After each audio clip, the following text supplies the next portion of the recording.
Hello, everyone, and welcome back to the State of Science Fiction, episode 5. And look at us, Joe. We're back again. We need to get together more often. I don't know. I don't have that many good things to say, so you'll tap me out. I'll be like a dry well. I'll have nothing new to relate to anybody. But yeah, Joe wrote Wistful Ascending, which I thought was pretty good, and we even had a conversation about it, which I thought was a lot of Good. fun. It was. Thanks for Um, having me back, Britain. To talk about the province of science fiction. yeah, yeah. I saw you commented on some of my other ones. I'm like, yeah, I'll get Joe on. I'm sure he has some interesting things to say. I mean, We'll find out. you like Star Trek, so Too. you're pretty good. You're pretty. It's pretty good as far as I'm aware. I do some of my earliest memories are watching Star Trek, like in early syndication. So when it was, this is I remember scoffing at the Next Generation. I'm like, oh, come on, they're taking a classic show and they're just going to ruin it. So I'm at that era of that age of fans. Oh wow! So you're one of the OG fans. You like the original show, huh? Yeah, I still. I'm not saying it's the best, but I do thoroughly enjoy it.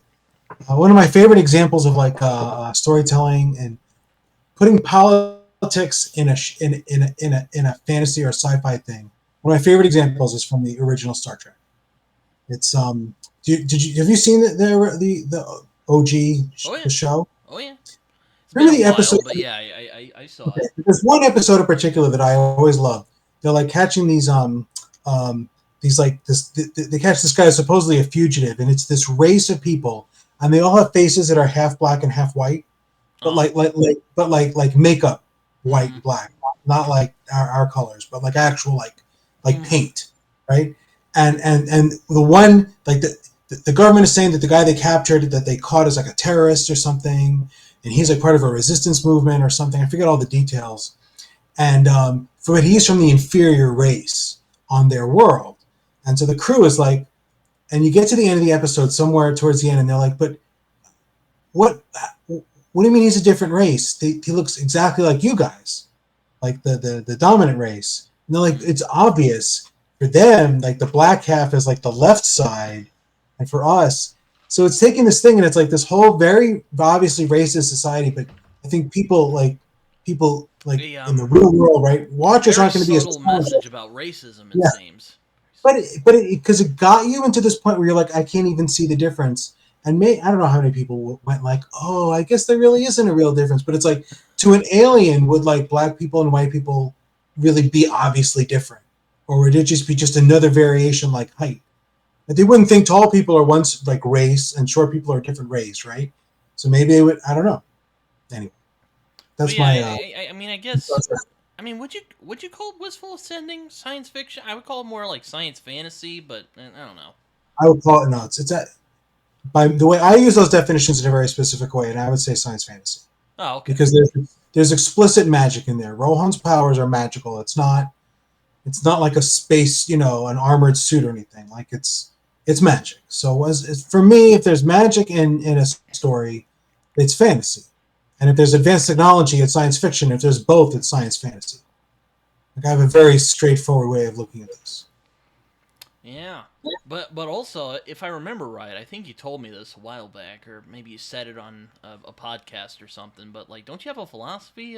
Like, didn't you study philosophy in college? Yeah, All yeah. right. My So I'm sure you undergraduate. have some interesting things to say about science fiction, because I think of science fiction as a philosophical genre, really. But we'll see. We'll see. We'll see. We'll see. But But yeah, my undergraduate degree was in philosophy, and I got most of a PhD. I basically did the coursework for a PhD, but I never finished my dissertation.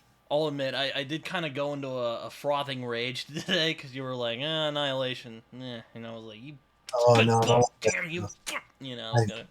I can tell you why I didn't like it. No, I can see how it might alienate some people, but I love it. I have it here actually, funnily enough, because I read the trilogy a few years ago. I don't remember why. It was before the movie came out. It wasn't related to the movie coming out, but everyone was talking about it. So mm-hmm. I'm like, well, if everyone's talking about it, I should probably read it. So I did. And either either it doesn't have some elements that I need, or I'm too stupid to figure them out. Because I got to the end of the trilogy and I did not understand what the incursion was.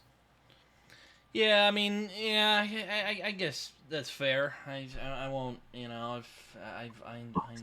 I enjoy them a lot because they're Star Like Wars. there's a really good mood setting going on, but it's like this mystery. What is this space?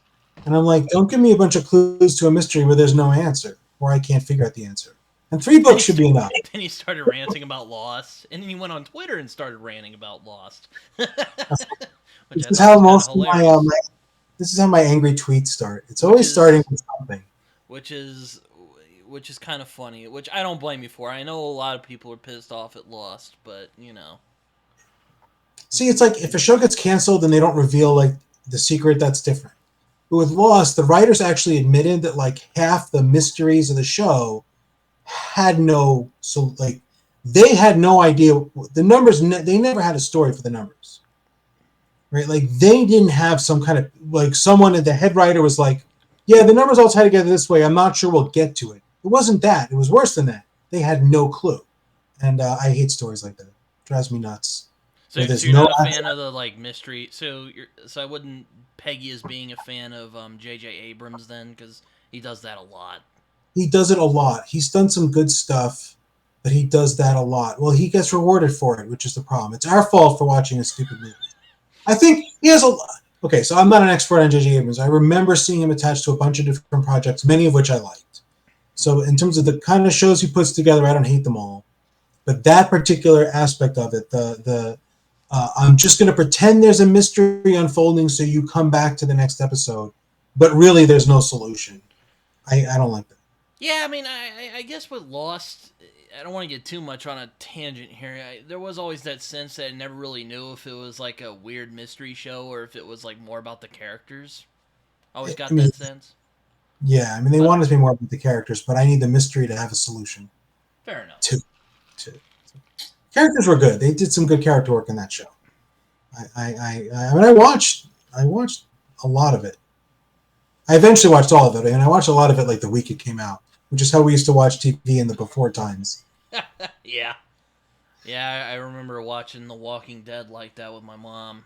Fun Um, memories. Before I finally got sick of that. And I'm like, yeah, yeah, I was never.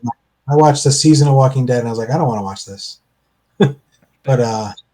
I don't like things that are too like the real monsters are the people. I'm like, I don't need to see this. Like, I have no patience for that theme. So Yeah, I mean, I remember from reading your work, most of the people in your story are pretty nice. Well, yeah, it's very deliberate. unless their daughter tries to date somebody, then in that case they're probably not very nice. I mean, you can have villains, but the majority of the people are basically pleasant, and that is which is the opposite of Grimdark, right? In or Grimdark, right? um or the oh god, I can't think of their names. The Yell or his friends, the friends he has, they're not very nice. The Ildrock people, they're not very nice. No, they're not. But well, if you don't, but they're not running around either. You're not really That's true. sitting, That's true. you're not sitting next to them at a coffee shop, going, "That guy's a real jerk." At least not in the first book. Maybe later. Maybe No. later. Um, but I guess we should get into this before too long, before we Yes. get distracted with our pop All culture. right. I want to preface this discussion by saying I don't think I'm an expert on science fiction Well, I because I mean, had not the sort of person who's read all of the classics. I've read a lot of them, but not all of them, or that I've really kept up on all the new stuff released. So we can talk about the state of science fiction, but like take what I'm saying with a grain of salt because there's a lot of stuff I haven't read. fair enough. I mean, I guess what my thing is like you don't have to be an expert. You just have to have some opinions about it. I do have opinions. Okay, good. I do have opinions. So, all right, first question here: what makes a great science fiction story, at least in your opinion? Oh, see, you can take that two ways, right? I Because know you can you're say, more well, of like I get the sense from when we've talked that you're more into like the pulpy side of science fiction. Like you like the space battles and okay. stuff like I that. I prefer I prefer great stories that happen to be science fiction, and I generally like the stuff that leans pulpy more Mm. because I have no interest in the themes addressed by the like with people who call themselves literary. Like Mm-hmm. I don't really want to read about like the far future and there's main characters like a janitor just trying to like make his like mortgage payments and is estranged from his wife and like his kids don't respect him. Like I don't want to read that. I don't care if it's in a science fiction setting. Like that's BS. I don't want to read that So, about any. so you're probably not gonna be reading any like Philip K. Dick anytime soon. Is that? I've read Philip K. Dick. Oh, Have okay. I? It was among my favorites. Probably I liked it. Probably less. So okay. So you want to say what makes a great science fiction story? You can have a great story that happens to be science fiction. Mm-hmm. And that's one sense of the term of a great science fiction. Because what is great? Is it a great story or is it great science fiction that you're asking me about, right? Well, It's either like or. Yeah. a great story is a great story, right? So you have to have great characters, you have to have a cool plot, there have to be some twists, there has to be some thematic development. But that's a great story. And if you can put that in a science fiction setting, I'm very happy, right? Fair enough. But like, is there anything about the genre in particular where you're like, man, like that really like So the interests me? other, Like when you yeah, watch like when you watch Star Trek, like are you fascinated by like the politicking and stuff like where we're going to be at in the future? some Or you said there was another side you wanted to talk about, so I'll let you go about that if you want. no. I mean, there's idea science fiction, which I like. I like a little bit of that, and I've read some of that, but I don't know. I don't know if I'd want to read. Like, if I'm going to be reading all the time, I don't think I'd want to be reading mostly that kind of stuff, like Foundation. Foundation was a sort of a lot of mediocre characters and stuff, but it was a really cool idea, Mm-hmm. right? I mean, fundamentally, my Foundation was about what if this really cool idea came about, Mm-hmm. and those are fun. Like, but half the ones that I really like, I don't know if you call like Riverworld. Would that be science fiction or fantasy? I haven't It's hard I to tell with that. I haven't Have you read Riverworld? I have not. Do you know Isn't that the Larry Niven books? Philip Jose Farmer? Oh, yeah. Larry Niven's Ringworld, which is completely different. So Riverworld is this setting. And he wrote a few books and a bunch of shorts in the setting, Philip Jose Farmer. And it's like it's this weird world, and you're not sure if it's technological or magic, really. You never really find out. It's hinted to be technological. Basically every human being who ever lived wakes up Mm. on this place that's just alongside a river, Mm-hmm. including like every historical figure who ever lived. Mm. So somewhere along this river is like Jesus and Hitler and like any other, right, Charlemagne, King Arthur, any other historical figure you can imagine. They're all there somewhere, amongst all the normal people. So So what, like Adolf Hitler it's like a started? cool idea, So like Adolf Hitler right? started. That's that's kind of the thing. Like, what happened? I don't think he managed. I mean, the conditions were different, right, in the setting because these people are randomly mixed together.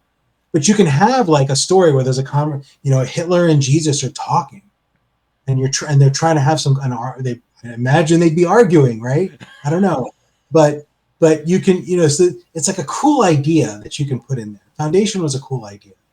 Um, so I think there's neat stuff in science fiction introduces these cool ideas that we didn't really almost like futurism, right? Like maybe this Riverworld isn't what would happen one day. It's just a way to tell kind of interesting stories. But Mm. then um, but Foundation, I don't even know if Foundation. I don't even know if Asimov thought this was ever going to be possible, as much as it was a cool idea. And then there's a lot of sci-fi that's trying to tell us something about our own near future. Like like what do you think makes like something like Star Trek great? In like for you anyway. I think it used this, science fiction element to just tell us some cool progressive stories in a way that could get by. You could it's the Gene Roddenberry vision, right? It was kind of cool to imagine that in the future we'd be more or less better. I mean, fair enough. Yeah. I mean, did you ever watch Deep Space Nine? I always ask people Loved this. it. One of my favorite shows. I mean, there's a lot of Deep Very Space Nine good. moments on.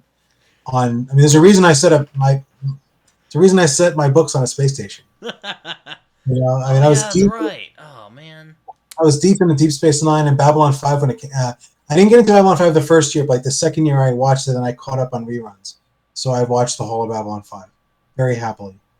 I But still need to see that. It was on Tubi, but they took it off. Those bastards.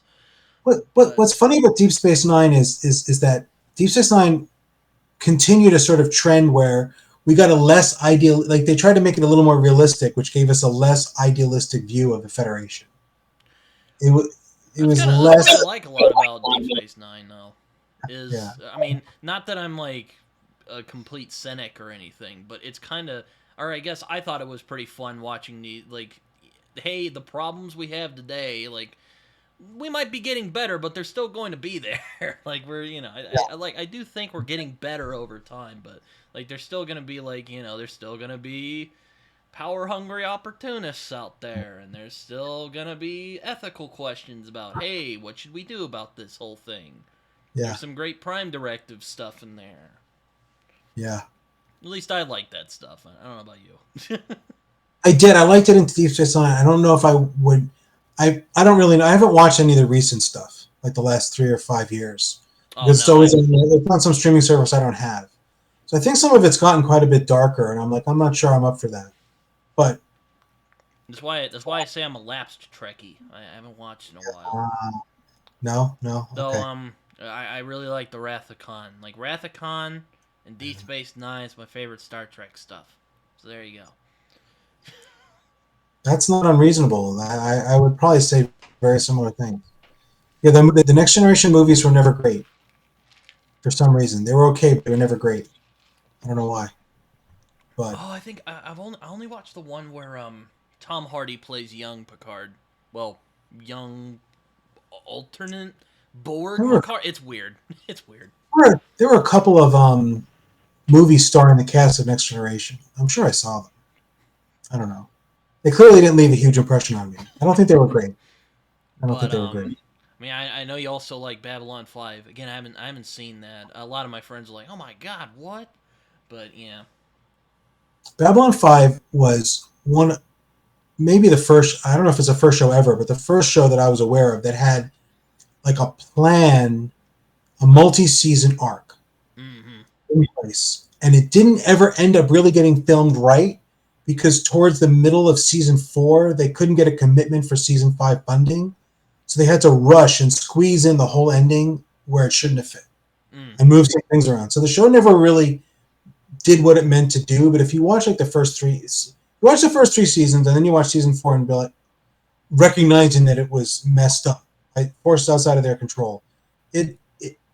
It did things no other TV shows just weren't doing at that time. You know, like these plot elements that took like years to resolve. Mhm. Um, your character development arcs that were beautiful but took 3 years. TV shows don't do stuff like that, or didn't.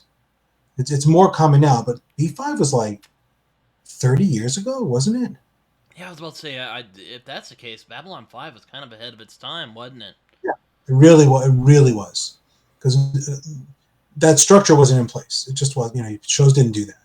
Um, So you think like Babylon 5 would have a better time being made today than it did like back then? I don't know. Maybe. I'm trying to think of another example of. I mean, you have all these other problems. Like lots of shows look intriguing and get cut after a year. The competition's higher. Um, there's. I mean, Straczynski's been in talks, supposedly remaking it in one form or another. They've said that, but I don't. I wouldn't hold my breath. Would it be? Would it happen today? I mean, if it could get the funding, they could do an amazing job today. Um, the special effects are great for the time, but they're 30 years old. I think it's 30. Um, I guess I should ask, what do you look for in a story? Science fiction. But like, are there themes in science fiction you look for specifically, or is it more just like stories in general? Like, so if I can get a really cool idea book, that's fine. But other than that, I feel like there aren't that many ideas in science fiction that I'm super interested in anymore, um, and so I'm probably more interested in just like it's just a different setting, right? It's like it's to me a lot of it is, you know, if they're Jedi and they're using lightsabers, or you could tell a very similar story if they were just like samurai using katana. You Mm. know, at some level, like it's like what do you think looks cooler? You know, like people on a spaceship or people riding off on horseback? You know, going from place to place. Um, but I like the science fiction aesthetic. I was kind of raised on it. Mm. Mm-hmm. You know, raised on, and not just like Star Trek's the classic example, but like Flash Gordon, Mm. uh, Buck Rogers in the 25th century, like Watching the like Hanna-Barbera cartoons growing up. all the Hanna Barbera cartoons growing up. Um, yeah. So it's just a matter of like, you know, what looks cool. I think that means a lot more to people than, you know, it's like, do you want to watch like wizards casting fireballs, or you want to see like a fleet of ships flying across, like in front of a moon? Like, there's nothing wrong with either imagery, right? But some will get some, and some people like seeing a bunch of cowboys riding horses, kicking up clouds of dust, and they got 10-gallon hats on. It's just a different aesthetic, Fair enough. Yeah. I you mean, know? have you? I've never seen Firefly. Have you watched Firefly at all? Oh yeah, oh yeah. No. Uh, uh, uh, yeah, it's got a little bit of the Western aesthetic because they feel like they're on the frontier, and they're always in like under like towns that the government is sort of like left behind, or they're far from the centers of power, so they're in the Mm. fringe of everything. So it feels like, you know, a Western. Um, Firefly was a fun show because it had kind of cool characters. A lot of them had neat secrets and strong personalities, some good acting, and Joss Whedon dialogue. If you like Joss Whedon dialogue, it's great. I Yeah. do, I you mean, know.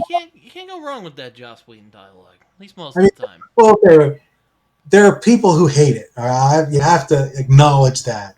The people who just Yeah, I have some friends who don't like that Joss Whedon dialogue. I like I, it. I like it. I mean, you know, you can say what you want about the guy, but I like his writing generally. I mean, there are a lot of choices he's made over the years that I disagree with, but yeah, Also I like. ridiculously unlucky, and well, I guess after we found out he was kind of a mean person, I guess that makes sense. But damn, dude is got the rawest deal, man. Like shows kept getting canceled, you know. Uh, It's yeah, ridiculous. yeah. But that's one thing I really like about Joss Whedon. We were talking about like Lost and like mysteries that don't really have an answer. Mm-hmm. Joss Whedon almost never did that.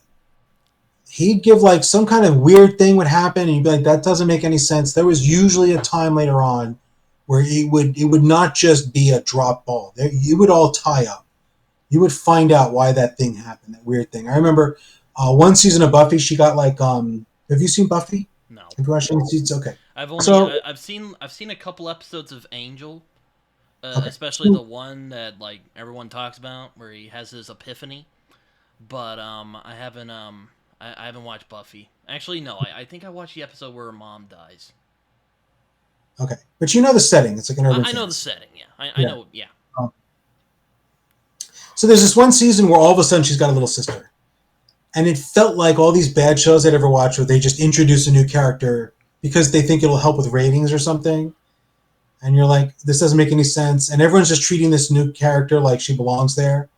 Then like within a few Does even episodes, Buffy do that, or do they play with it? Because like Joss Whedon, you'd expect he'd like kind of play no, with no, that a no, little no. bit. You at first you just thought it was going to be they just switched out an actor, wanted to change it up, and they're not going to explain it. But then he did, and that was like for me very satisfying as a watcher. It's like, okay, you're not just going to like have us wonder. You're going to explain it, and it's a concrete explanation. It makes sense in the context of the storyline.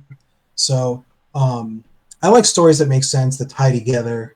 I like the feeling that if some character acts a little weird, you can trust that there's a reason for it. This is a clue as to what's going on, as opposed to just bad writing, you know, or just inconsistent writing. So I guess this leads me nicely to my next question. What do you, which I guess is kind of an extension of the first one, but what do you find so compelling about science fiction? Like, do you like the future? I like the future. I like the sense of it's inherently got a larger. Okay, well, I mean, science fiction is a big genre. Like There's a lot of it that I don't like, which doesn't have these kind of, like I don't really like dystopian post-apocalyptic futures. Oh, so Humanity's doomed, right? you're Like I'm not like a I not a don't. fan of Fallout? I've never played Fallout, right? But things like, I mean, like for a game setting, it might be fine, but like to read in, I no interest in that. No interest in like we've all reverted to, something and humanity. We've all fallen apart. No interest in that. So I like when there's like space colonies and ships going faster than light. I like that expansion, that sense that humanity has a future that's big. So like you like Mass Effect? Have you played or do you play video games? Not really a gamer. Oh, okay. I was Not about to really. say, if you do, I think you would like Mass Effect because it's all about that.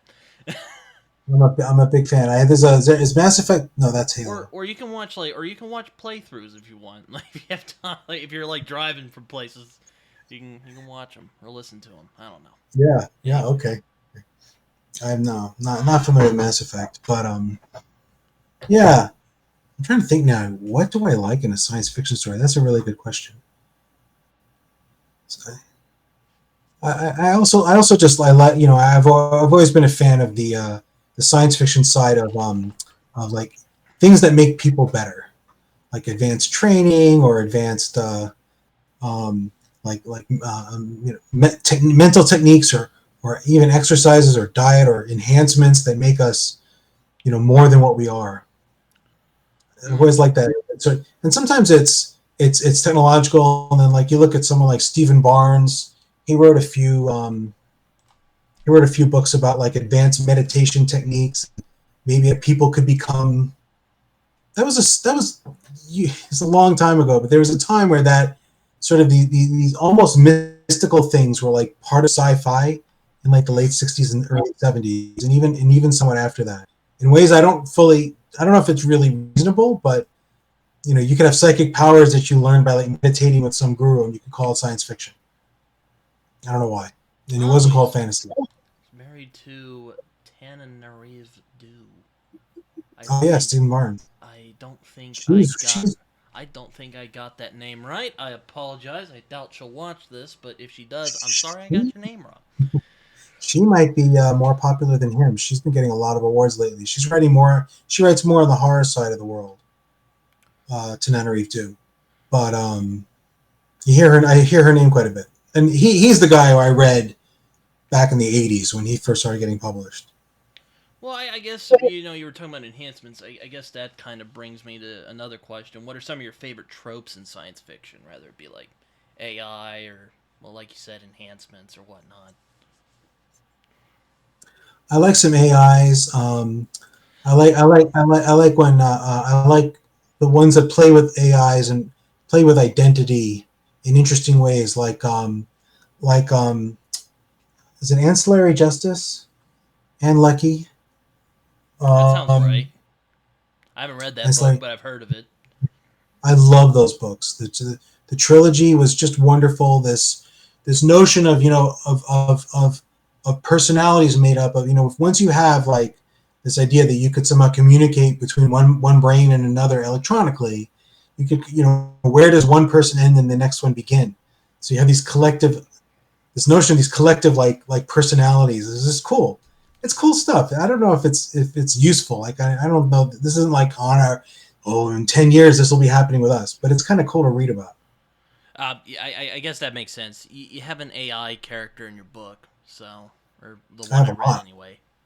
Or I have actually, a you have a lot. couple. All the ships, You have a all the couple. ships, There and are a lot. this, yeah, there are a lot.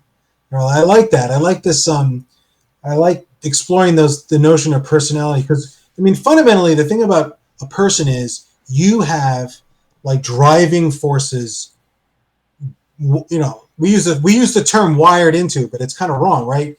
Biological drives, right? Hmm. Pain hurts. Pain isn't just information. Like, oh, this is damaging my body, right? It hurts. It's hard to do something that hurts. You know what I mean? Hmm.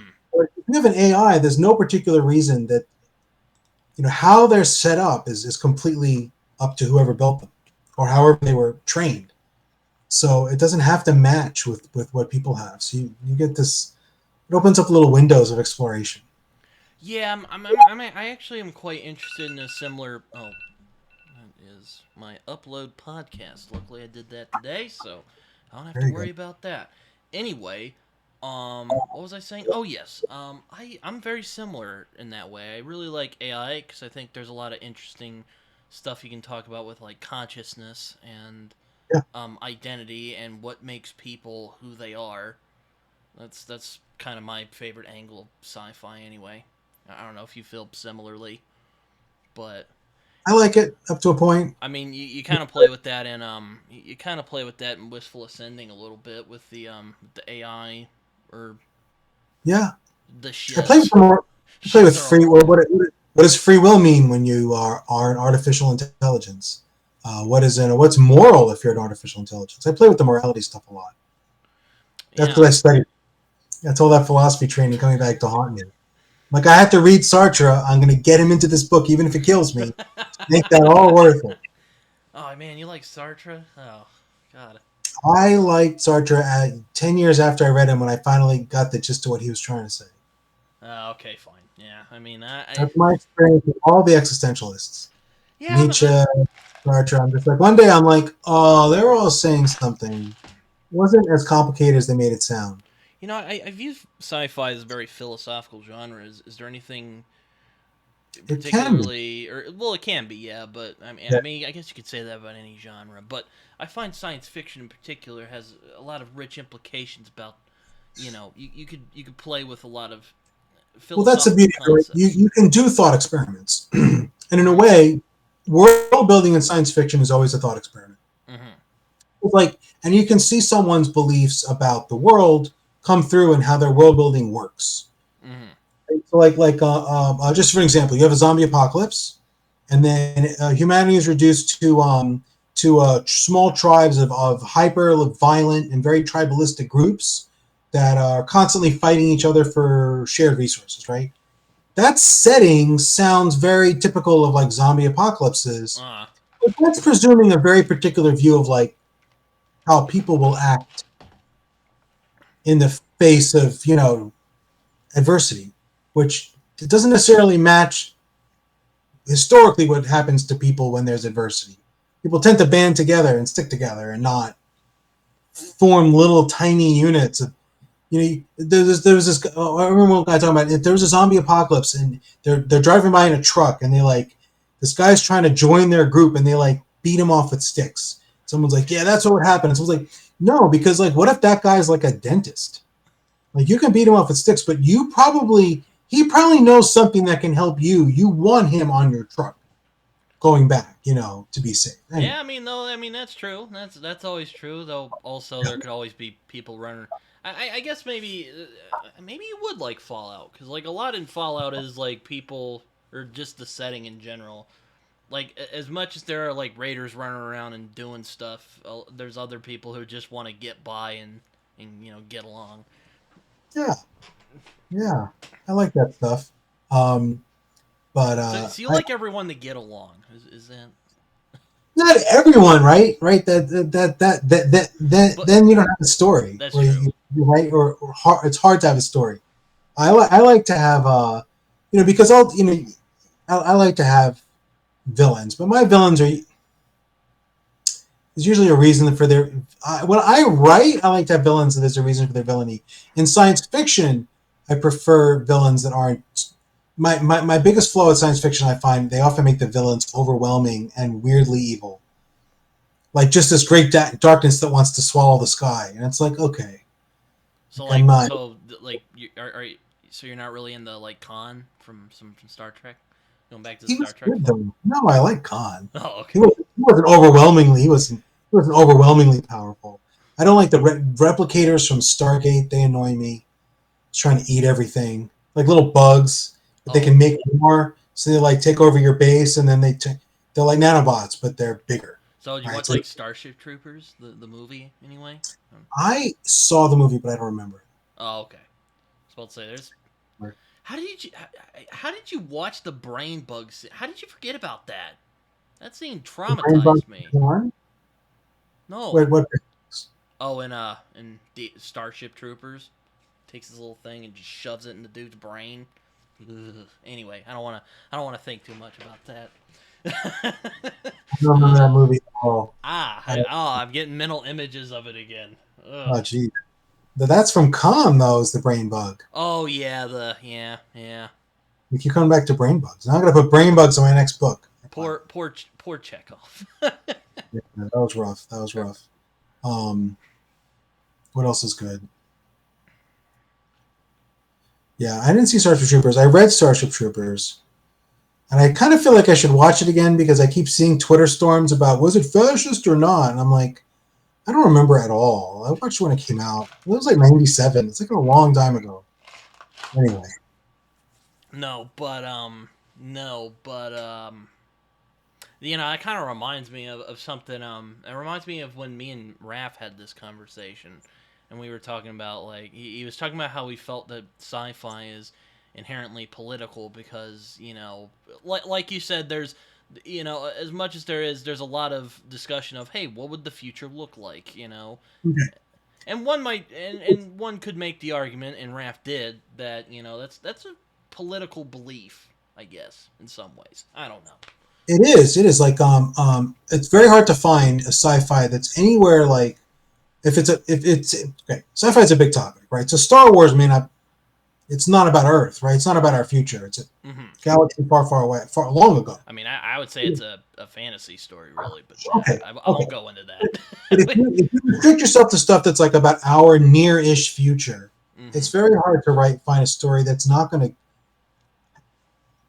yeah, because the like you just have to start from the very beginning. Like if it's our world 50 years from now, is the world devastated by global warming, or did they do something to fix global warming so it didn't devastate the planet, or did they do nothing and everything's fine because the whole thing was a hoax, right? You have to pick.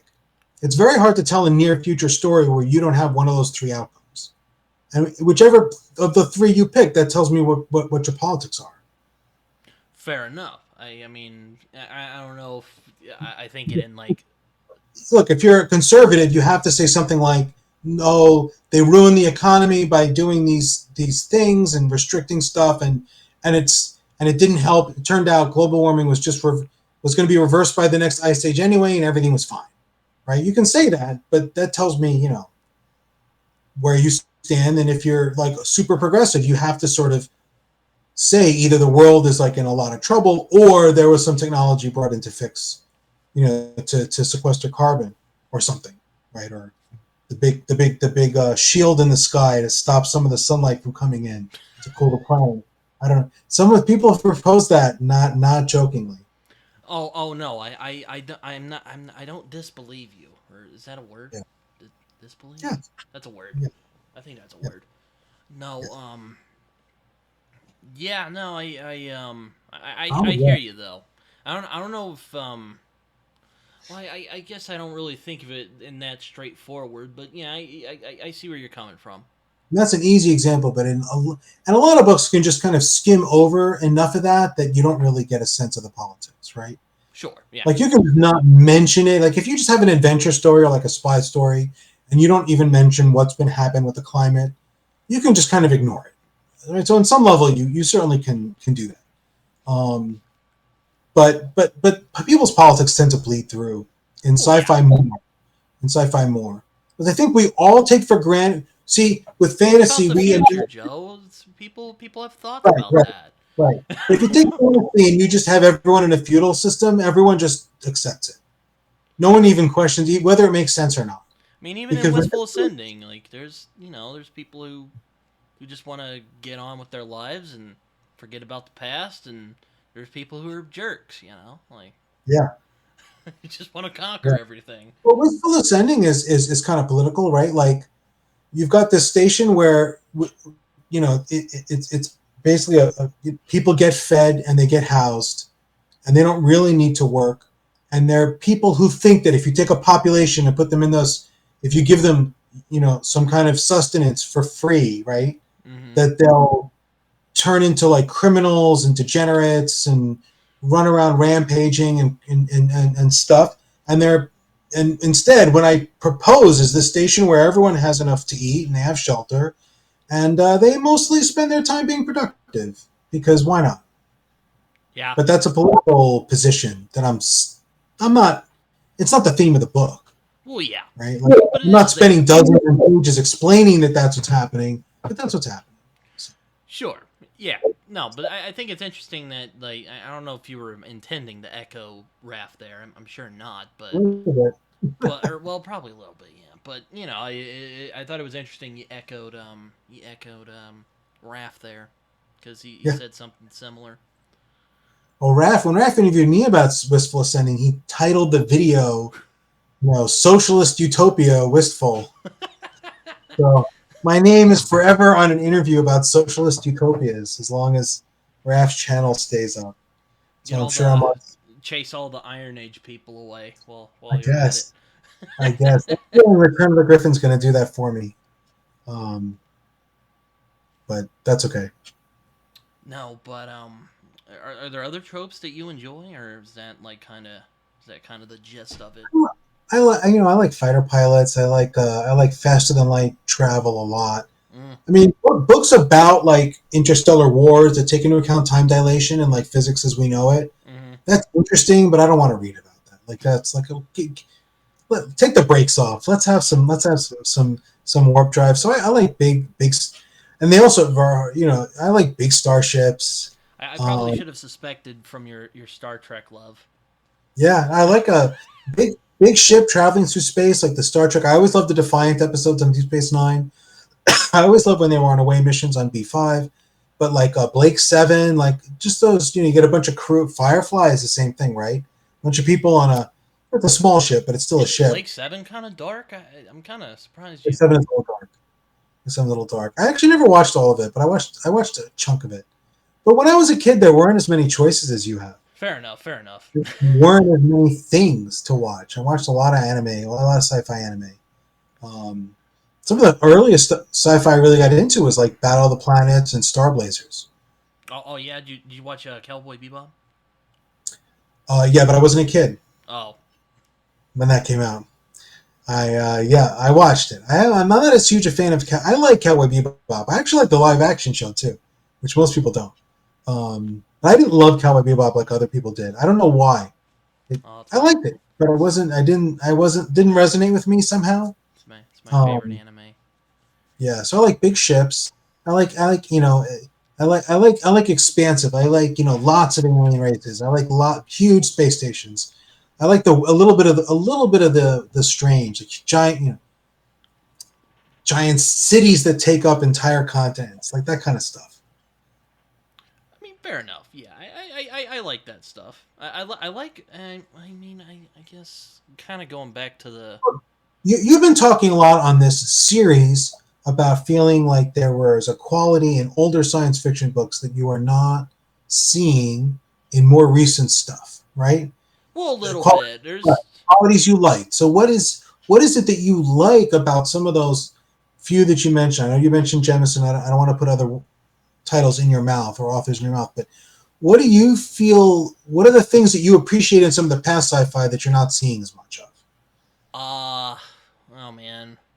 Because I think part of what you're looking for is originality, but I Yeah. don't think that's all of it. I think that's a Yeah, piece of it. yeah, that's part of it, and don't get me wrong, I understand that tropes are tools as much as anything else, and hey, if you do, I mean, Star Trek Deep Space Nine, I wouldn't call it the most original show on the planet, but I like what it did a lot, and I like that it, kind of pushed the start, like, it's like, yeah, future, we're getting better, but there's still problems, and, we still got to deal with those. Sometimes there's going to be self-serving assholes who like some people who won't be named, but they might be called Ducat, but we won't say much. Won't say too much.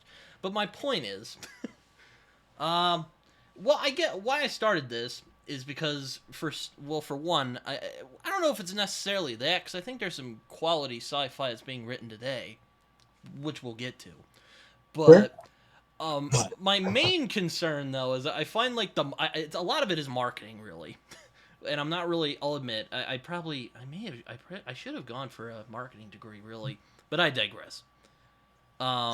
But yeah, I find that science fiction and fantasy gets marketed a lot together, and I know this isn't a new thing. Like I know science fiction and fantasy are kind of placed together, and they often overlap into each other. I mean, my God, you said this book is science fantasy, and I would agree. It's also a superhero story too, so there you go. It's a space opera, great stuff like that. But what do I like in science fiction? I like speculating about the future a lot. I really like those parts of it. Do you hold your science fiction to the standards of a futurist? In other words, do you want something to be to seem to you to be a realistic future timeline, Well, or could it just be neat but not realistic? Is that enough, or what? well, that's a good question. Um, I'm not too anal about realism because I'll admit I'm not really into science, which is kind of hilarious because I like science fiction. I'm not like a hardcore futurist either. I'm more interested in where will we be in the future? Where are we going to be at? Now, you don't have to be super realistic. Now, if you are super realistic, that would be cool, but nice touch and whatever. But seeing the I like seeing where we'll be at. And also like you, I like great storytelling, and sometimes I find science fiction gets a little lost in the ideas more often. Like for instance, oh man, Asimov is a good example. I mean, I like iRobot a lot, but you mentioned Foundation. I mean, pretty cool conceptually, but aside from that, it's kind of a whimper. I still need to read. I've read some of it. I had a conversation with Whitney from um, Secret Sauce of Storycraft about this, but yeah. I saw that. But it's not. Yeah. It's not just the big ideas I'm interested in. It's like I'm more interested in how the big ideas affect people, if that makes sense. So I mean, like Deep Space Nine, like there's big ideas about where we'll be at in the future, but you see it through the perspective of these people and aliens who are struggling to get on, and sometimes Aliens they are. fight, they try to get along. There's some great stuff there. Yeah, yeah. Or what's a good example? What's another example? I mean, I could mention the Southern Reach trilogy, but yeah, I know you don't really care for it. Or Born, which is another book from him I like a lot. So, what does Southern Reach do that you like? Do you like the atmosphere? Was it the atmosphere building around the characterization of the people? I like the strangeness of it. Yeah, so yeah, the atmosphere I really liked. There's a lot of like cosmic horror elements in it that I really appreciated. Which I don't know really what you think about that, but um, I've read a little bit of it, but really not much. I've read some basic Lovecraft. Horror is generally not my thing. fair enough, fair enough. Yeah. But So yeah, you like that's originality. You like things to really be striking. yeah, Striking. Different. yeah. The, Though mar- the market is not. The market is not conducive to that. sure, yeah, and I know I'm probably fighting an uphill battle because I get Well, you got to make money. I understand it. We live I in don't a know if you want. capitalist society. Yeah, yeah, yeah. The real ideas book are going to be harder to print, right? Because mostly what trade is looking for is something that's similar to the most recent bestseller that they've had, right? That's their strategy. We publish the things that look like the things that sold for us a few months ago or over the last few months. Yeah, sure. I mean, and to be honest, I'm not really interested in YA dystopia or anything like that because a lot of them are just stupid.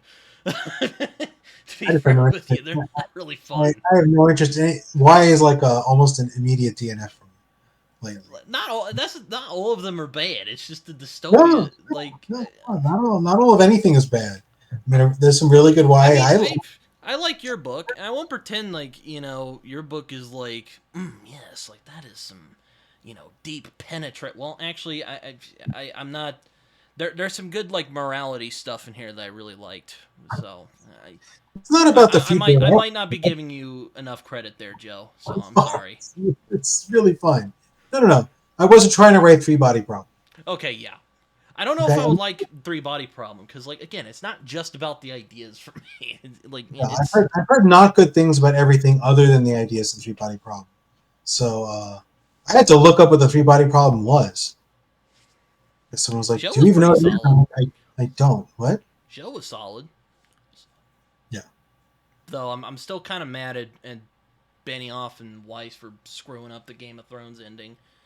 But again, not going there. Not going there. I don't watch Game of Thrones ending. I don't like Game of Thrones. Yeah. So I You're need to you're watch not a you're not a you're not, I know you're not a Grimdark fan. Not You even really. got Yeah. Grim. You like Grim Dwarf. Yeah. Yeah. George. Yeah. George Martin broke me somewhere in. Did you ever read I think. Sand Kings from him? No, I don't think so. It's one of his But I science read. fiction ones. What's the science fiction one about the guy who goes around fixing I don't know. Actually, he goes around fixing like biomes. I have no idea. Those were really. I just described it really badly, but they're really good. Is it the one that got Bibliography. made into a show? Because I remember about that. No. Oh, Night Flyers? No. I'm never gonna find it. Yeah, I'm, no. Like for instance, I really like I like Philip K. Dick a lot, and I've gotten some flack for that because there's people who are like, he just he's an imaginative guy, but like, shut up. But I like that there's weird ideas, but there's like people in his stories where like that mundanity. I like that. Like, it was something I remember reading something that Joseph Campbell said, or not Joseph Campbell, John Campbell. And he said make the magical mundane and make mundane magical or something of that sort. Someone can correct me in the comments if they want. I like that a lot, I guess. There's a lot of writers who don't do it very well because either they get lost in the like, oh, what will this mean? Navel gazy crap. I mean, I don't mind navel gazing, but when there's yeah. too much navel gazing, it just takes you out of the story a little bit. So a I nice balance, as it should be, to quote Thanos. I like Philip K. Dick. I read a lot of Jack Vance. That was more Sword and Planet style. I, Balance. You see, no, we can't do it. I don't have Thanos' big fingers. no. Jack Vance. I liked Zelazny a lot, although Zelazny was rarely really science fiction as opposed to fantasy. Yeah, Like I he was still need always to read Zelazny. somewhere in the middle. Hmm? I still need to read Zelazny. It's like Amber. Llewellyn. Yeah. Just read the 10 books of Amber. It'll take you an afternoon. Yeah, I saw they have a. Oh man, what is that? An omnibus. An omnibus now. Yeah. Oh, yeah. I think I don't remember what form I had. I think I had those in hardcover like compilations. Like 2 or 3 books in one bigger hardcover. But even that wasn't that big. Those are really short. I should find those. I haven't read those in years. I But really should make that favorite science fiction books video so people will be like, oh, that's what you like, because it's kind of hard to describe, really, because like there's so yeah. many things about the genre I really enjoy, and it's hard to describe it all. Okay. So you like some of the futures and some It of the makes where might we be in the future? it like That's it part of makes the fun. it'll probably make me sound really anal. But that's how you find You're like, definitions. That's how Britain, you. like, you're being too specific. Where do No, you find this stuff? there's no such thing. Specificity is good. That's true. There's no That's such thing true. as too specific. That's important. But like, oh Um, man, what else do I like? I mean, I like aliens because like aliens are cool. I ate up unsolved do you mysteries when mean I was like a the kid. Alien movie, or do you mean aliens in general? Oh, just aliens in general. Oh, okay. I thought you meant like Alien Two. Oh no, Um, I mean, okay. I think Okay. I'm with you now. I think Alien is a better film, but I digress. I do like aliens. I've always liked Alien just because there's just more opportunities for cool stuff. Um, You got suckered in by the rule of cool. I hear you. I hear you. yeah. But that's why I like genre, is because it's cool. I think it's cooler to have a guy like fighting like demons with a sword in like the streets of Chicago than the guy having a gunfight with like mobsters in the streets of Chicago. Like there's nothing wrong with that. It's just That sounds you know really specific, Joe. Are you referencing like anything? Harry Dresden or something. You can tell similar stories without the magic, but I prefer them with. guess a good Um, little side question: do you consider superheroes science fiction in particular? okay, so almost every superhero universe is a science fantasy, Okay. right? Like Marvel is the very definition of a science fantasy. When you have literally like Doctor Strange and Iron Man shoulder to shoulder, like blasting aliens in New York, that is a science fantasy. You do not, right? Like, I'm sorry, you can't argue. Like, that's just what it is. No, It's a I agree. subgenre, right? Like, it's a superheroes are a subgenre of science fantasy, but it's a science fantasy. DC 100% the same thing, and then there are of all the comic book universes, some are more one or the other. Like this, trying to remember if the Spawn world has a lot of science fiction-y stuff. Invincible is both. Yeah, I was gonna mention Invincible, though it's Right? more I like mean, a space. It becomes like more of a space opera. yeah, but there's straight up magic in there, That's true. including the powers of the. They don't call it that, but really the powers of the Viltrumites, they're magical. Like they don't follow the law of conservation of energy. They don't even pretend to, Oh yeah. right? Mm-hmm. It's magic. I mean, same thing with Kryptonians. In DC, I don't think you can even pretend that it's not magic. Um, but yeah, no, I absolutely think superheroes are generally speaking almost always science fiction, but usually science fantasy. Oh, okay. So I mean, like, yeah, I mean, I was just curious because there's some of them. No, It's kind of because I feel like superhero genre is almost a genre in and of itself. if you try to really, it has its own characteristics, That's but true. it's tricky. It's tricky to define. I actually wrote a blog post about this years ago, a couple years ago. Um, but yeah, superheroes are tricky. There has to be something to make the superheroes unique-ish, Mm. right? And that's always going to pull it away from what's normal in science fiction, Yeah. right? And like you know, if there were like hundreds of soldiers running around in Iron Man's armor by Iron Man 3, like it wouldn't have been a superhero story anymore, but it would have been a science fiction story. I I mean, mean, they have to, also strong characters do it a lot for me. If there's like interesting characters in a story that I can follow, then yeah, I'm good with that. yeah, yeah. I like good characters. I really like a plot that makes sense, and that is has some depth to it. Like it's not just obvious what's going to happen next. There's a little bit some twists and turns along the way. I So really like like. when you watch like a great film with like a good plot and twistiness, you just sit there at the end. You're like, yes. Yeah, You just sit, yeah. you just relax in your chair, and you're like, yes. This is I good. notice it more when it's badly done. Oh, okay. Like I remember just finishing like the Eternals, which I saw in the theater, and I was just so deeply disappointed. It just felt like they did not know how to tell a story, and I Oh, I was didn't even so see it. heartbroken. Dumb, just dumb. God, what was the last Marvel film I saw in the theaters? I think it was Ant-Man Quantumania, and I was like, you know what? I'm taking a break from It MCU. wasn't good, but I still enjoyed it. I don't know why, but yeah, It's that's like some a very. weird kind of Hanna-Barbera kind of stuff, but like aside from that, it was just kind of It was. That's a good way to describe it. Hanna Barbera kind of stuff. I like that. yeah. I'm I like, like. dude, it's like a live-action Johnny Quest movie. I was on the edge of my seat waiting for the Micronauts to show up because that would have fit right into that. That's where that whole like the microverse, this like if you get small enough, you fall into this other world. Mm, That's where it kind of started in Marvel Comics was the Micronauts, um, which was based on a toy. I know. I'm like, Well, I thought there thing. was a lot of missed opportunities in that movie. I'm like, God, Yeah, you got a good thing going here. You could have those done a lot comics with were that. those comics weren't bad. Those comics weren't bad. That was when they had the Shogun Warriors license and yeah, which was giant Japanese robots, and they had the Godzilla license for a while. It was a Godzilla comic from Marvel. This is my childhood, so Fair um, enough. Fair enough. yeah. I guess I should ask this, and I'll let you add like comics or films or TV shows, but like, who are some of the greats of science fiction in your opinion, and who are some newer science fiction writers that you have found to be really interesting, or So what do like, you really great, great, like? greats is always like two ways to look at it. Like the ones who are the most influential, and then the ones who are like the ones that I personally enjoy the most.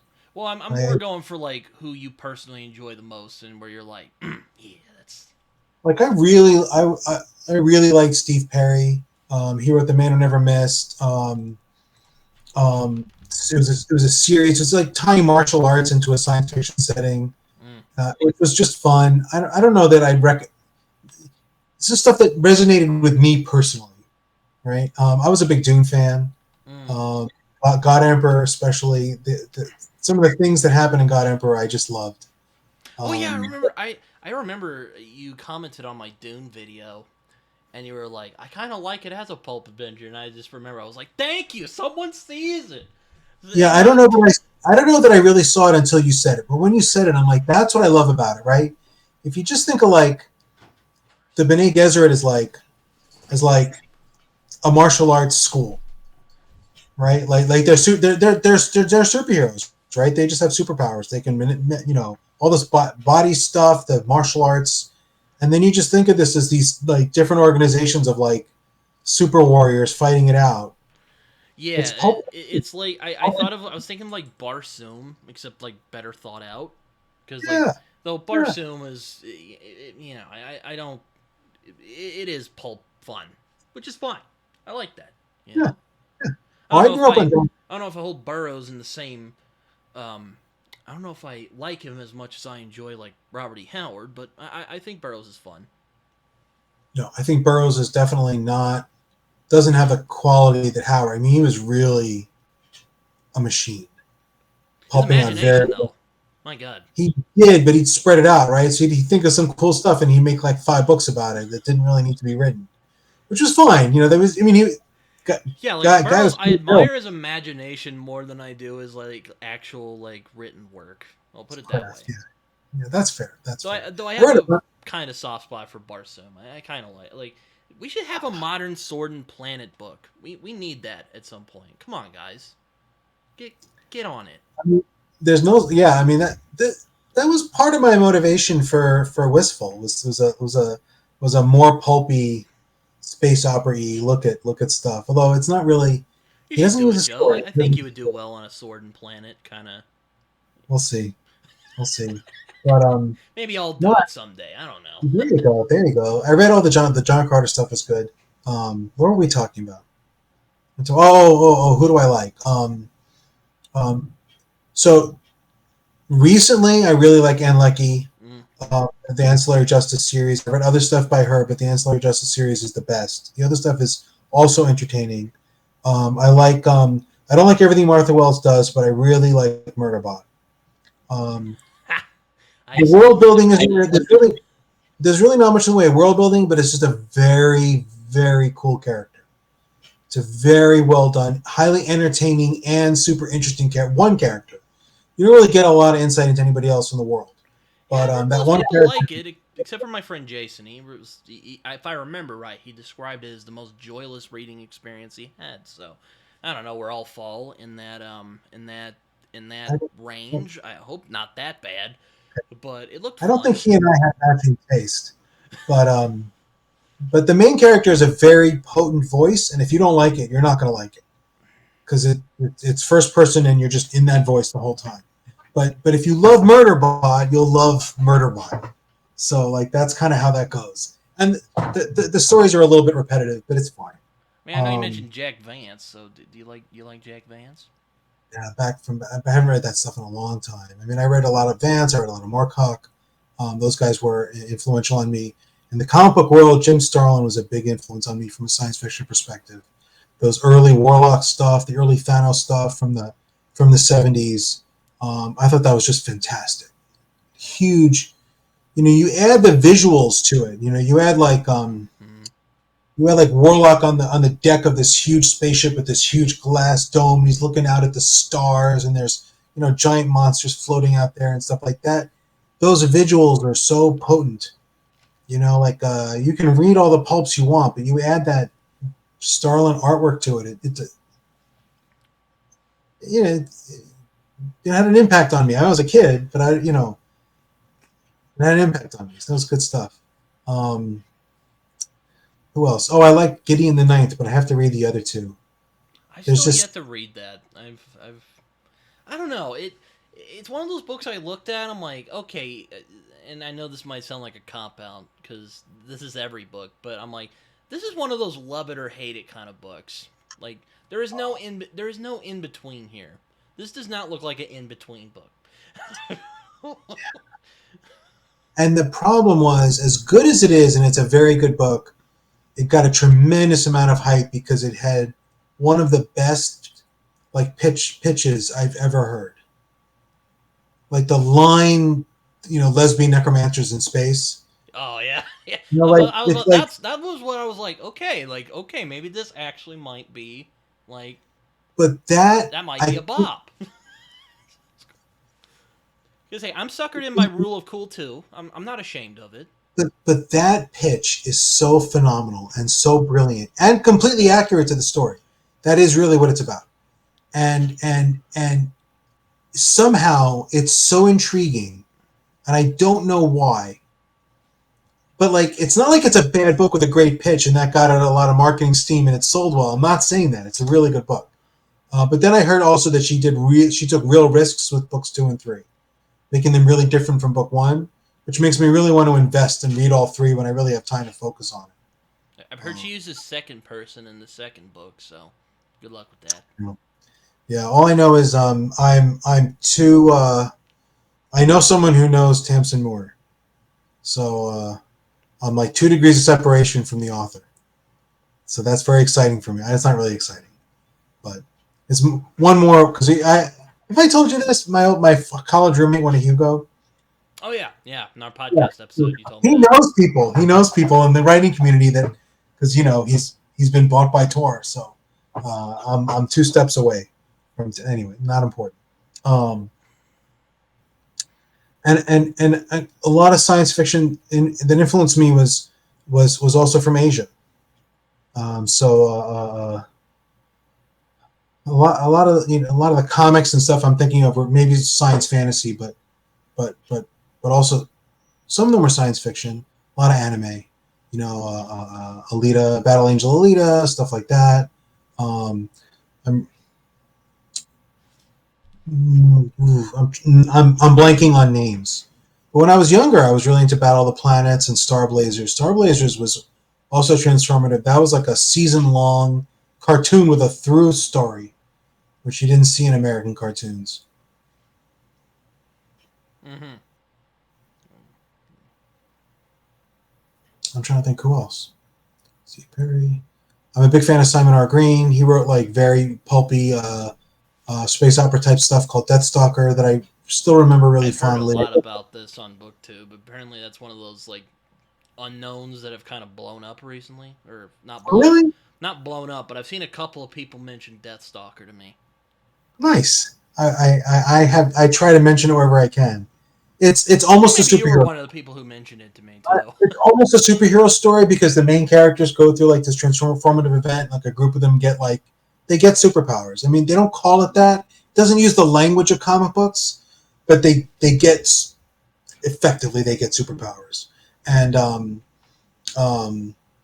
it's interesting to read it and say, why is this not a superhero story? Because it's not, but it's so similar. Like if you just want to think about the genre you're reading, you're like, what makes this different? It's not easy to put your finger on, but those are fun. And you get the multi-planet spanning, empire that's evil. You got rebels. We like rebels against evil empires. I don't know where that came from, I but see. I see. So you like Star Wars as well?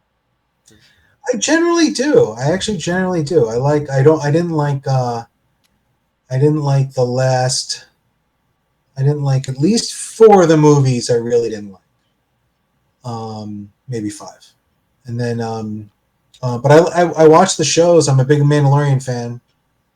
I'm looking forward to the Acolyte. I watched all the shows. Um, yeah, I didn't watch season 3 because like after they decided to reunite them in the Boba Fett show, I'm like, what are they gonna do now? This next season's gonna suck. uh, yeah, it was fun. Like how you don't even push back. You're like, eh. Like if you don't like it, you don't like it. I mean, I'm not going to say it's like genius stuff that everyone. How can you not see like the incredible genius behind this storyline? No, it's fine. Grogu's cute. It's playing with your emotions in this very obvious way, but I enjoy it. So I think the Acolyte looks like it's going to be fun, but I've been wrong before. Um, Carrie-Anne Moss as a Jedi looks pretty awesome. yeah, Even though I'm not a Matrix fan though. I like the first movie and nothing after that. Not everyone, but a lot of people like the first movie. Yeah, the problem was 2 and 3, and 4 is on Netflix now, so I think I'm going to have to see it just for completion, even though I kind of don't want to. I've watched a lot of science fiction television, like Babylon 5, Deep Space Nine, some of the more recent stuff. I'm a big Doctor Who fan from way back. So you like the old school Who, huh? I haven't actually watched a lot of it. I watched all the old school Who that still exists, right? Like a lot of those early episodes, like from the 60s, are gone because they just sent them out to stations on tape to broadcast, and then they'd reuse the tape. So you can't even get most of the early Doctors. You can get some from the second Doctor, but not much from the first. And even I don't even know if we have everything from the third. We might. I like Doctor Who a lot. Those were cool stories. Generally speaking, I'm not a fan of time travel because it's really hard to pull it off right. I know, right? I'm real picky about like time travel. If it's something like 12 Monkeys or Time Crimes, I'll be like, all right, yeah. Yeah, most Doctor Who, he just shows up in a place and they have an adventure and there's no time travel during the adventure. Yeah, exactly. And then they hop off to a new place and a new time. When you try to explain the time travel or like try to make it make it understandable, yeah, I don't know. You mean like solve all the paradoxes and stuff and have an actual explanation for what happens when you change things? It never really makes sense. I do like A Sound of Thunder though from Ray Bradbury, but that's not really I don't remember that. I don't know if I read it or not, but I don't remember it. I read a lot when I was younger, and then I don't always remember all of it. If I read it, might because we had a lot of science fiction around the house.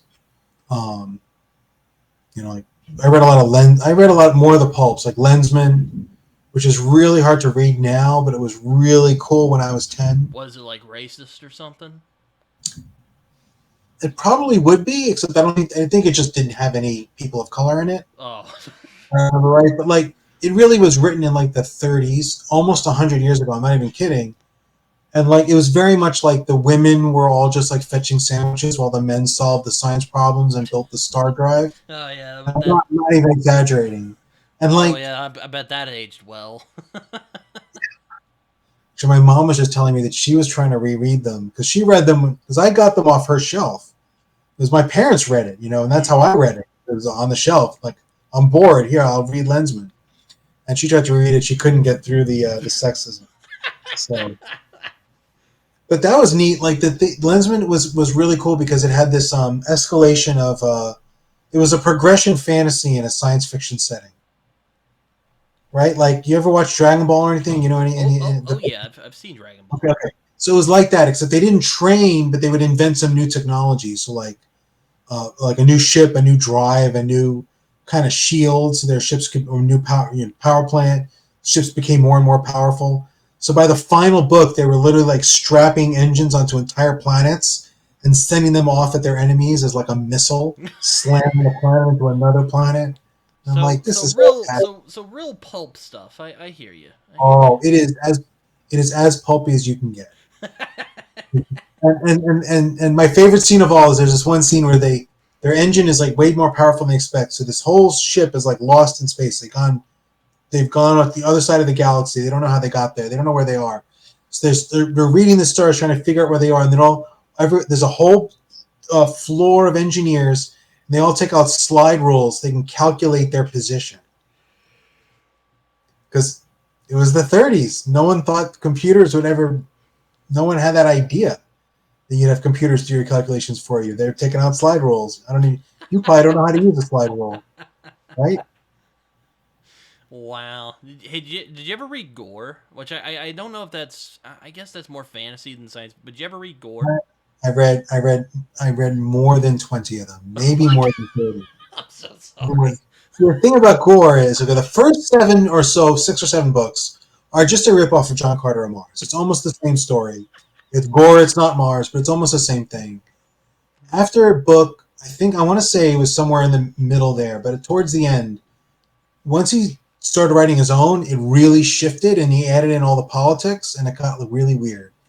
So I just kept reading them because they still had a fantasy story in the center. So you just have to get to the point where he starts talking about how women really want to be slaves, and you just have to skim the next 5 pages, and the story starts again. Yeah, Wish I, was, no, it's I wish I I was, didn't even bother because I've heard no. it's There's no reason to read them now except to be like, how horrible was the world 40 years ago? But you could. I'm amazed because I just got these off the shelf at the bookstore, in the mall. It wasn't like stuff you had to go to some I was gonna I had to ask given your more fondness for like pulp stuff. No, this stuff was on the shelf with the sci-fi regular part of the bookstore. You can buy How Gore. did you get through 20 of them without just squirming in your seat?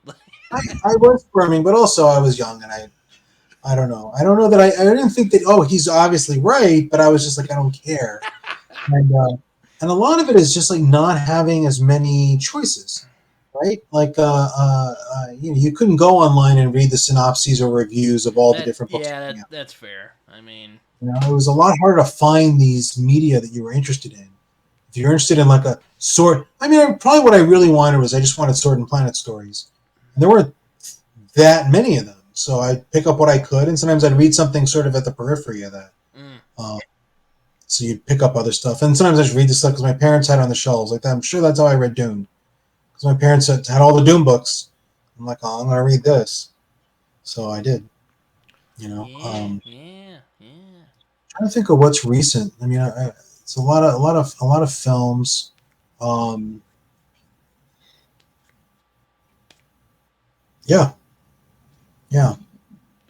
I guess I guess we'll get to our next question then, which is, do you Go for it. have any worries about where the science fiction genre is headed, or are there well not or but and are there gripes that you have with the genre that you would like to see improved?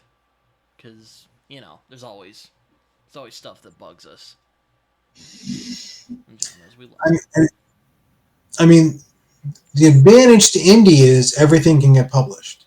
Yeah, I was about to say Right? I forgot to mention that. I was going to mention this earlier, but yeah, indie is kind of blown up. Or yeah, you were bringing up the trad pub earlier, and I'm like, yeah, it's a cool thing about indie. You can kind of just get away with publishing what you want. So the question is,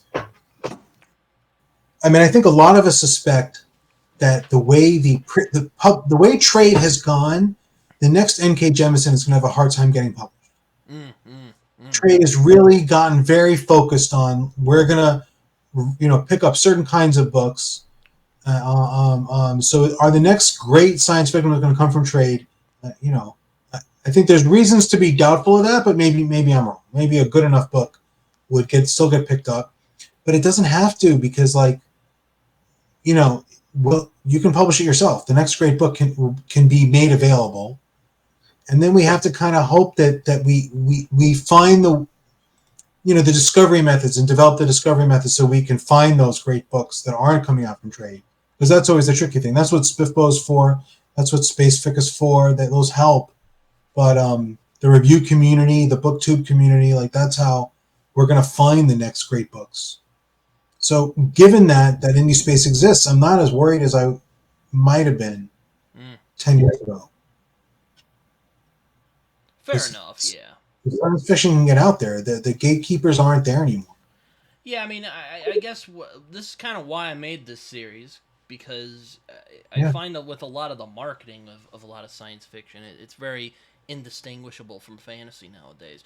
Which there's stuff I don't want to say that's a bad thing because it's not, but I think there's some issues that I think science fiction has its own identity, and fantasy also has its own identity. It's a bit of a mess, but my point is like I'll see something like, and this is actually someone I'd like to have on the show at some point.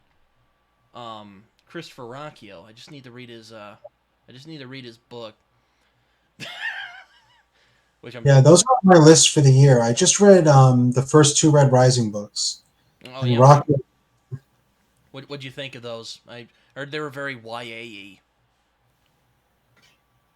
Yes, they're in the ballpark. I'm not really sure they're really YA, but they're certainly they're there's a lot of YA about them. I was very critical, but I'm very critical of a lot of things. They do some neat things. They weren't bad. I just don't really understand why they're as popular as they are. I'll say that. Yeah, I mean, yeah, that's a good point. I just yeah, but it's like there's this, I think science fiction has its own identity. So when you like market it in the same way as like a fantasy, it sort of Do you loses mean, that do you identity. mean the focus on the action, or how do you mean it's marketed like a fantasy? The Well, I focus mean, on. I look at I looked at and this might just be the trad publisher. I haven't read his books, and I'm not attacking Chris Rocchio here. As a matter of fact, like I said, I would love to have him on the show at some point and ask him, because I'm sure that would be a very fascinating discussion. But yeah, I've just seen some of the covers and stuff, and it's kind of fantasy-y. There's a lot of like I badass think, guys with swords running around, or not with but swords, but there's some guys with lightsabers. I saw that recently. I'm like, okay, that's a I think that's lightsaber right there. isn't that from the books? I think they are in the books, but I think those books kind of are a science fantasy. Like, might be. I don't know if that's a trend you're seeing in the genre, or if that's Christopher Rocchio's books. I mean, and I don't know. I don't. I mean, it's funny you brought up Red Rising, because I've noticed a similar thing, though it seems more like traditional sci-fi. It just looked kind of YA-ish to me. There's a big emphasis in Red Rising in their culture on like hand to hand combat that doesn't fully make sense to me. If you imagine a Oh yeah, future because projectile weapons, you're a why is a guy's ability to cut someone else down with a lightsaber so? you're also Joe Byrne Kung Fu Master. I don't know about that, but I'll make that uh, comic just for but you. but I like it's like if you're gonna have sword wielding be an important part of your science fiction setting, you've got to sell it to me somehow. You got to make it believable, and it's very hard to do that. Red Rising doesn't try hard enough for me. But when you're YA, you can get away with stuff, but you don't have to explain as much. Um, but like it's like Dune, for them to make like all the blade combat actually relevant, they had the most convoluted technology story that made no sense. Like, oh, you can have a personal shield and you can't use lasers on them because then they detonate like a nuclear bomb, and I'm like, that didn't make any sense, Frank. I'm sorry. That didn't make any sense. And if that worked that way, they'd be using it all the time to set off the equivalent of a nuclear bomb to wipe out their enemies. No one would use that. Well, Anyway, I think there's a little. I mean, I'm not really that big of a Dune fan, if you recall from my. I think there is. You have to give them some credit. There's a little self-preservation there. I'm sure they don't want to blow themselves up and like yeah, accidentally nuke their facilities. yes, I don't know. Um, I'm not really worried about the future of sci-fi. I'm worried. I guess my worry is how are we going to find the next great book, and that's why how I worry about all the genres, because it's tricky to find the next great book because they're all getting. You can't just skim every book that comes out from Tor. I used to literally go to the bookstore and like basically read the back of every book that came out, every sci-fi fantasy book, because you could, because it was it was like I went every week and there were like 15 new books or whatever. You can read the backs of all of them. Can't do that anymore. Yeah, that's fair. I mean, it's um, yeah. I mean, I worry about that too. I also wonder where the next great book will come from, and not just with science fiction, but also with fantasy and crime and all the other genres I love. Yeah, Next great superhero story. Where are we gonna get that from? I don't know. you know my answer. Is it from Wistful Ascending? or Oh the yeah, that's hyper healer. yeah, yeah. Well, I have to edit book 5 and get the cover for that and release that in a couple months.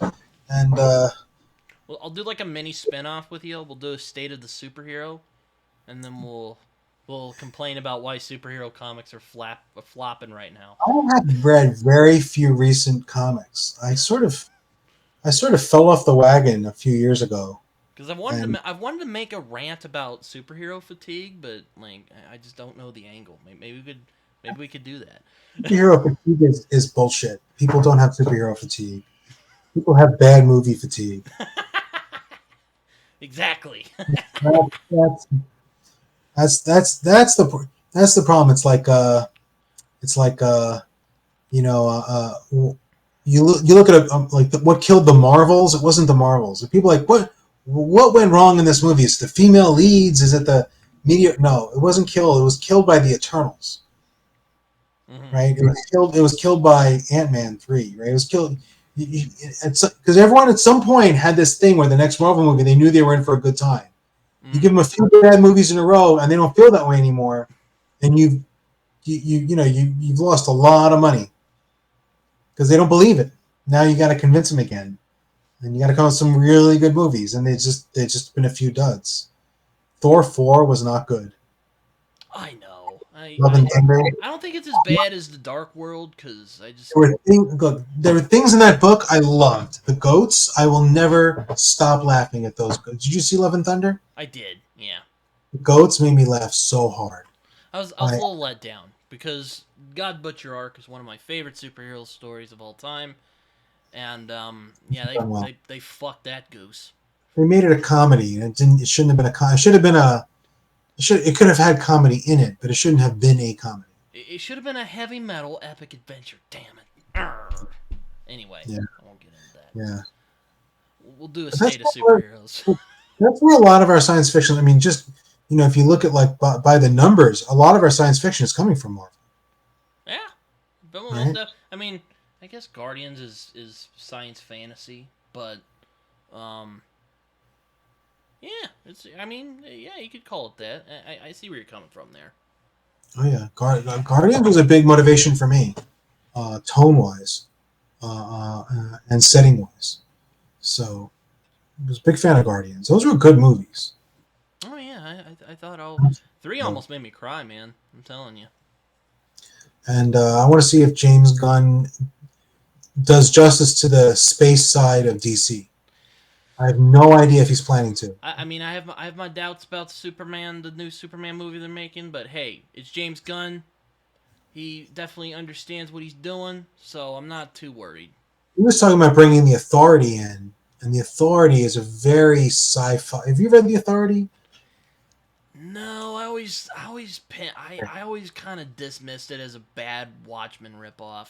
But Warren I Ellis really, wrote it, so I might try it. I might try I it. really like the Authority. They have this very cool, like home base spaceship. I like the characters.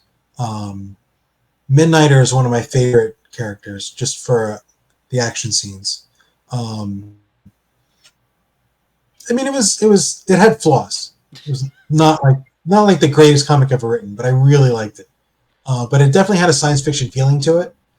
And like they like their home base was in like a spaceship. Hmm. That would travel through dimensions, right? So they were always it always had a more global perspective. They weren't like just hanging out in like a bodega, you Fair know. enough. Yeah, yeah. Um, So it's like their version of oh dang it, what's the Justice League thing called? Their little space station. I don't know. I think theirs was actual ship, not a station, so it could travel and travel through in between the different dimensions, which was cool. Well, I guess since you're an indie author, we're talking indie a little bit. Like, have you seen any indie science fiction where you're like, damn?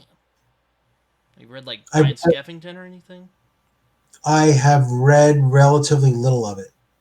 Fair enough. I don't read as much as I used to. I read a lot of um, I read a lot of my friends' stuff, and there's a lot of indie sci-fi in my Kindle that I haven't gotten to. I read Riley August's the Space Fic 2 winner, whose name is completely escaping me.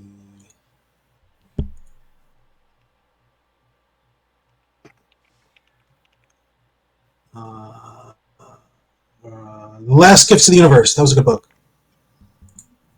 That was a lot of fun. There's a few that are making noises now. Ryan Skeffington, Amber Toro, a few others. I need to get to more of them. I've just been lazy, and I've been I got, I got not stuck is the wrong word. I agreed to do some buddy reads and some reads for live streams, and that always just ends up sucking up my TBR. Like I read Mushroom Blues by Adrian Gibson, which I would argue is probably a science fiction Oh yeah, I story. actually had him on my podcast the other day. I want to read that. He gave me a copy. So It's a absolutely worthwhile book. I quite liked it. The world building was super interesting. Characters were good. Plot was good. Uh, yeah, the setting was great. Definitely worth reading. Mushroom Blues. What other indie sci-fi I've ever read? No, I got my sci-fi list. We did Red Rising. I did 2 books of that with was Eric Witham and I were discussing each book on his channel as we finished. As like we made like 2 videos for each book. Like we read half, talked about it, and so on. So I think we were both trying to figure out why it's as popular as it is because it's really popular. Mushroom Blues is? No, Red Rising. I'm sorry. Oh, I'm Red back Rising. Oh, my bad. All right. You know, I actually read his The Legend Blackjack recently, and it was pretty good. I thought. Yeah, he's got a There were some little exposition-y parts because, like, I tend to kind of, I tend to dry heave when I see exposition dumps. But aside from that, great stuff. Yeah. Avoiding info dumps is my my reason for being. It's my least favorite thing. So, Andy, if you watch this, really enjoyed the book. Yes. Get better with exposition, though. He's got a new trilogy coming out. The first book in his new trilogy is coming out really soon, and the whole trilogy is done. So he's going to release it in a pretty short order. I'm looking forward to that a lot. I think it's called The Crimes of Rooker Flynn. I should look these things up before I come on shows. Yeah, I've seen him do like live audio book. I'm like, what is this? Hello there. He does his own audio. He did his own audio for Blackjack, and it supposedly did really well. I'm not an audio guy, so I never listened. I was actually going to have him on to talk about Blackjack, but he's like, I can't really do it right now because I'm putting out these books. And I'm like, fair enough. I hear you. Maybe I'll just do a review on my own. We'll see. We'll see what we can do. But, yeah. All right, anyway, moving on to next penultimate question here. Shoot. Are there science fiction novels or anime or anything that you would like to consume in the future? Oh, yeah, no, Rockio's on my list. Mm-hmm. Definitely, I want to do the Sun Eater series with all 6 or 7 of them.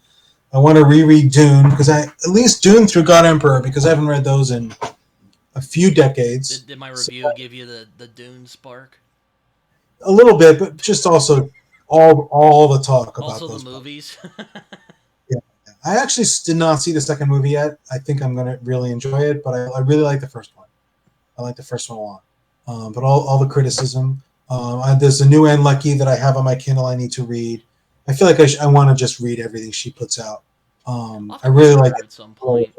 I really like the Ancillary Justice trilogy. I would read those and read Ancillary Justice, which stands on its own pretty well. And then if you don't like those, stop. But Ancillary Justice, it's not a chonker. It's not going to bog you down for like a month. It's not like Malazan where you can really take over your soul. Though I do remember a comment you gave me where you said read Malazan already. So well, that's not science fiction. That's not science fiction. really not. There's some science fiction elements in there because there's every kind of element you can imagine somewhere in those, even in just the 10 main books, because they're so comprehensive. There's so many kinds of stories in there because there's so much. Like all of fantasy to me is encompassed in Malazan. Looks respectable. Ancillary. I'll add it to my Goodreads. I'll do that. No, Ancillary Justice is really worth it. I like all of the whole trilogy, but you'll know if you read the first one. If you're like, nah, then stop All because right, fair enough. it's not like book 2 is much better. It's very good, but it's not Oh like, God, I hate when people, or I don't want to say I hate it, oh but yeah, I don't just like when wait for people book go, wait 7. till the next book. Yeah. Wait, read book 7. Well, to Jim Butcher's credit, he'll say you should start the Dresden Files with book 7. And I'm like, It- that's not the same as saying you've got to read the first 6 to get to the good stuff. He's saying start with book 7 and move forward from there. So I mean, like, that's a much less that's an easier Man, pill to Joe swallow. Carroll talked to Jim Butcher the other day. I was like, damn, dude, Oh, I watched you're that. really moving up in the world. Jim Butcher's kind of my hero. Yeah. No, I love his Jim Butcher didn't make me start writing, but he was hugely influential on me. Salvatore made me start writing. R.A. Robert Salvatore. Salvatore? Yeah. Isn't that the guy who It was wrote the reading, Driss books? yeah, the Drist books. Oh, that's Absolutely. right. That's what I started writing. I was reading them and I'm like, I can do better. So I started writing. Wait, so you didn't Uh, like them? well, I liked them a lot. I just felt like I could write something similar but better. No, I'm never motivated by things I don't like. If I don't Oh, like it, it doesn't excite me enough to want to fix it. But if I have to really like it and then want to do it more yeah, or do it I better. remember I read a Shadow comic a while back from Simon Spurrier, and I was like, man, this it was okay, but I was like, man, I think I could do something with this because I liked the idea of it. I just didn't think he Right. executed it very well. But I Yeah, digress. yeah. What else am I looking forward to consuming? Wow, 330. That was No. 330 pages, and it was published by Orbit. I'm impressed. I didn't think they took any books that weren't like 500 pages, 400 at least. We're talking about ancillary justice? Well, it's ancillary mercy. It says. I don't know which is the first book. Sorry, I'm getting ahead of myself. Um. No, ancillary justice is book 1. Oh, okay. Let me see how many pages. 336. Okay, yeah, interesting. Yeah. Well, it's not a big book, and it's also 10 years old or more. Can't believe 3.99 rating. Jesus. Who the hell's rating this book? Crazy people. um. That's But why. so well, are there any other things you'd like to like watch or like comics? You're like, damn, I need to get to that. I'm looking forward to the next Doctor Who. I've been watching the newest season. First 2 episodes really disappointed me, but the third one was good. Different writer. Um, Davy's not Habit anymore. Or Russell T Davies, yeah. No, Russell T Davies was the one who wrote the episodes that I found really disappointing. Like, he's trying to do a thing, and I really just didn't like the thing he was doing. And then there was a Moffat episode, which was very satisfying. It wasn't like all-time great episode, but it was like a very solid Doctor Who outing. And then we'll have to see. I mean, I always like the. I haven't seen the last couple seasons because they were on a different streaming service, so I never saw the female Doctor. I forget the actress's name, or I forget the number. But they had a woman as the Doctor for a while. I didn't see any of that because wasn't on Netflix, so I missed it. What's am I looking forward to? It's a good question. I don't know. I don't have a lot of stuff that I'm looking forward to. Mostly, I mean, I have friends of mine who I need to read more of, like Rex Burke and N.C. Scrimger. I'm sure I'm pronouncing that wrong. They're on my Kindle and I want to get to them. My friend David Walsh has a bunch of science fiction books. I need to read a couple more of those. Have you read any of your roommate's stuff? I've read the 2 stories of his that won awards. Yeah. I mean, he's more in the. Did you think they were any good? Yeah, they were great. They're just much more literary than what I write. Oh, okay. It's much more about something than what I write. Hey, Wistful Ascending is about stuff. It's about stuff, but these are much more in a focused way, using science fiction to tell us a grand story about like people in a more generic way. I don't know.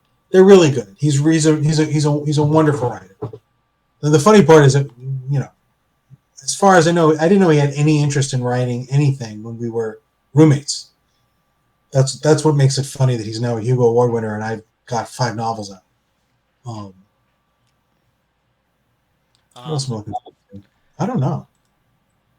Well, I guess my last question I have here, one I Yeah. always like to ask before we get going, is Tell me. what is a science fiction book or books or whatever you want to talk about, or rather be a book or show or whatever, since we haven't just been talking about books here, that people should consume before they die? Should consume before they die. I think you should try a lot of different stuff, right? I think you should. I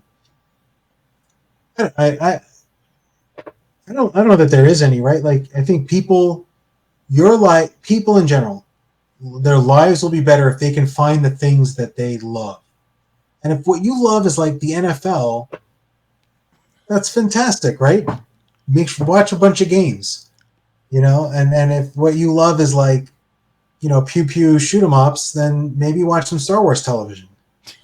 And if what you love is really compelling ideas, watch Three Body Problem, right? And I don't tell anyone that this same person needs to enjoy or appreciate all of those things, but most people will find some things that they really like, and why not? Well, I don't know that I have one. I mean, if you like what I write, if you like that stuff, you should read a little Steve Perry. Pick up The Man Who Never Missed. Pick up Street Lethal from Stephen Barnes. Pick up Death Stalker. Check that out. Read some Dune. If you have my taste, I can tell you that's a different question, right? I can tell you what you should hit up. I thought you were gonna at least say like Babylon 5 or something. I don't know. I have a hard time figuring out if Babylon 5 would be as meaningful to someone today as it was to me when it came out. It came out in like 93. It really was 30 years ago. I just looked it up at the beginning. And it was so interesting for the era. I do think most people would really benefit from watching the first 4.5 seasons or 4 seasons because it really. But the hard part is it's like a lot of things. The first season wasn't great. There's a lot of sort of mediocre episodes that are laying the groundwork for things that'll really pay off 2 seasons later. But you need that, like, you have to watch a lot of television to get there. And they're 22 episode seasons, or like 22 hour long, 40-minute episodes. So it's an investment, but it's really good. So. Well, very, very interesting. I mean, there's plenty of stuff I could mention, but yeah. What are you thinking? Well, I mean, there's stuff like Born from Jeff Vandermeer, or Philip K. Dick, and like Robert Heinlein. But like movies, I would definitely recommend like. Everyone should read Heinlein. Everyone needs to read Stranger in a Strange Land and Starship Troopers, but you got to read them very close together and recognize that these both were written by Heinlein within like 1 or 2 years of each other. Yeah, just to blow your mind. To blow your mind. Heinlein was an interesting guy. That's another thing I always. There's a book I want to pick up called Astounding, which is basically like a history of like the old school sci-fi writers. And like the old school sci-fi writers are really interesting people. Really weird individuals. Yes. So I'm really looking forward to that. I really would love to read that at some point. Yeah, I think everyone should probably read like one book of foundation. Just learn like what it's about, like the overall like idea of it, and that's enough. I wouldn't say the same thing about the robot stuff. I always thought that was silly. You don't like iRobot? That's one of the things I like from. I like iRobot. I don't hate it, but I find the laws of robotics a little ridiculous from a coding perspective. Well, okay. Just they annoy me. I'm annoyed by anyone who's like downloading their consciousness into a computer.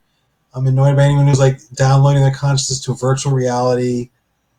I'm super annoyed by people who. So you're not a fan of Ready Player One? I'm super annoyed by people entering a video game. I'm super annoyed by people by clones clones making people not fear death. That drives me crazy. I have all these lots of things I don't like. Not a cyberpunk guy then. I'll read it, but generally no. It just annoys the crap out of me. I mean, I just offer development for a living. I'm like, there's nothing about putting my brain in this laptop that's going to make me better at coding. Sorry, it just doesn't make any sense. You get to swim around in a computer, though. That should be fun. Yeah, I don't know. It's not. What else should people read? Yeah, but then people should try a lot of different stuff, right? They should try Deathstalker, and most people aren't going to like it. They should try some Peter Hamilton. Most people aren't gonna like it, but you'll find the thing you do like. And there's a ton of like sci-fi coming out right now, like the action-oriented stuff, the military stuff. There's a lot of it coming from the indie corner.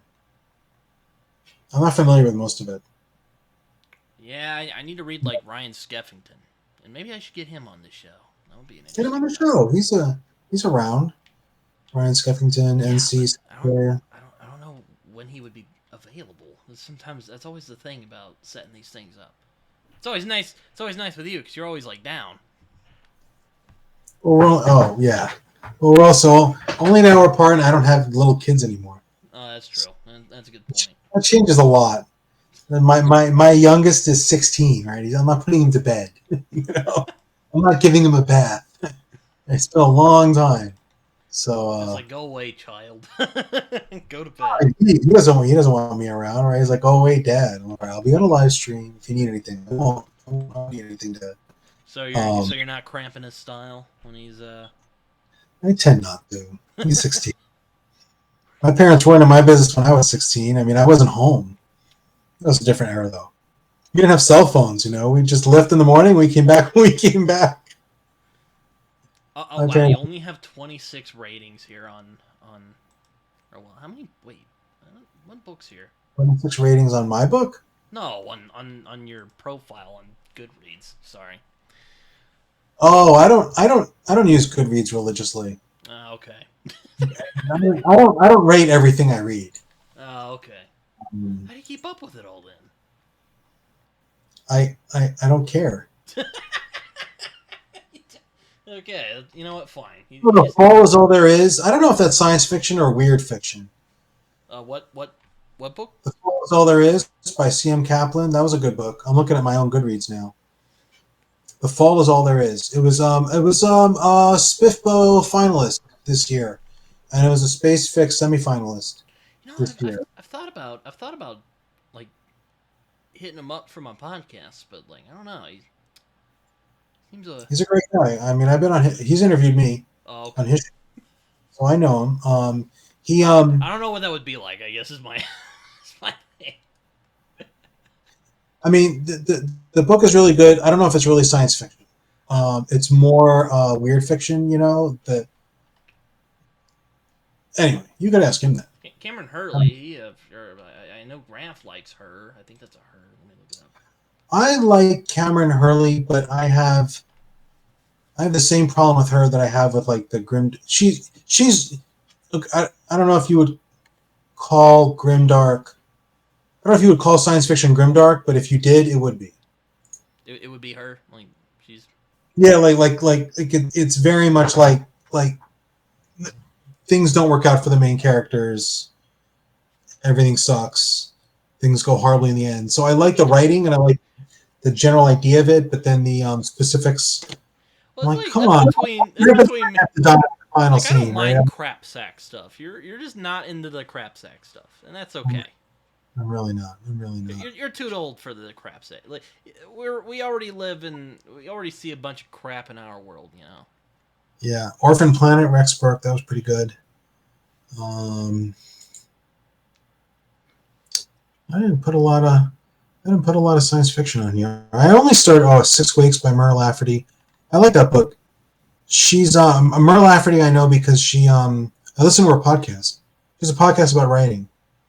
A Matter for Men, The War Against Thor by David Gerald. That's some good stuff. People should read those. That series, it's a crime that it was never finished. He couldn't get arguments with his publisher. They never published the last. I think there was supposed to be 3 more or 2 more. They never got published. It's a shame.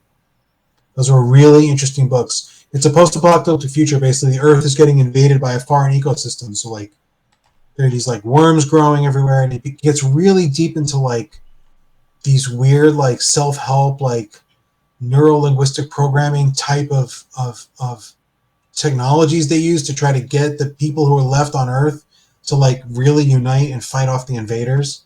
It's really weird, but good. And David Gerald's a titan of the industry. I mean, he wrote a ton of like Star Trek stuff, and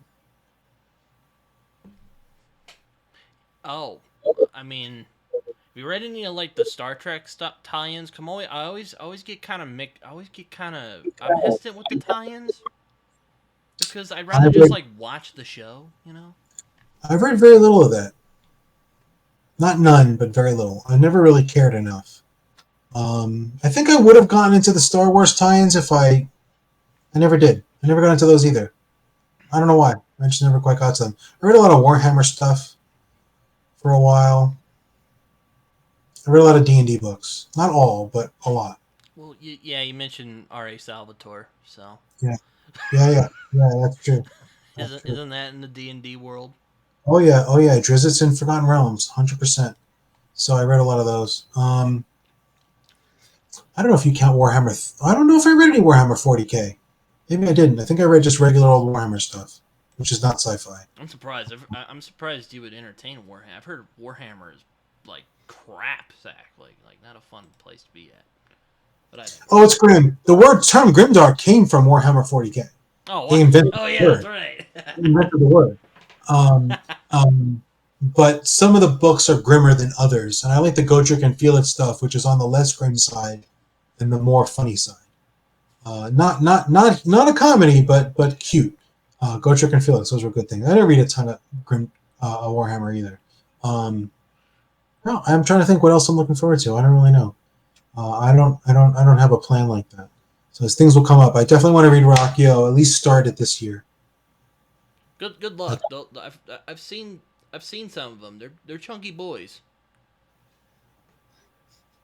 I, I, I have I have a Kindle Oasis, so I can put as much as fat a book as you want on here. It doesn't get any heavier.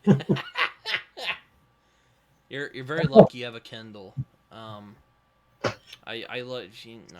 I'm one of those like hipsters who buys the physical thing because I mean, I bought a ton of books when I was your age, but I've moved several times in the last 12 years, and now I'm just like, I don't want the bird. I've actually been buying some more special editions lately, just to have.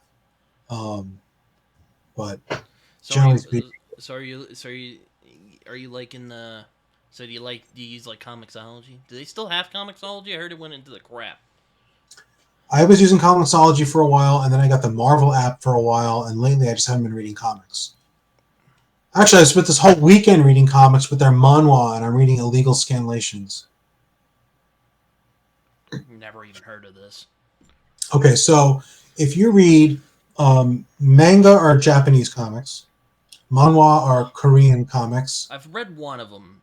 I've read one called Bastard, which is really good, despite the fact the art is a little amateurish, and there's some dialogue choices that are just sometimes it gets a little hammy. It's manga. How did you read it? Did you get a physical copy, or you read it Oh, I on read your? it on the internet. I went to a site and read it on there. Yeah, yeah, Don't that's arrest what me. I've been doing. So there's one of my old That's how I favorites. read the Urasawa stuff too. Yeah, one of my old favorite That's how I read manhwas. most of my manga. It's called the Breaker, and I really liked it. I actually stole a lot of ideas from this one to put in the Hybrid Helix in various places. Um, and this weekend, I just decided to reread it. So I just did. I reread most of it.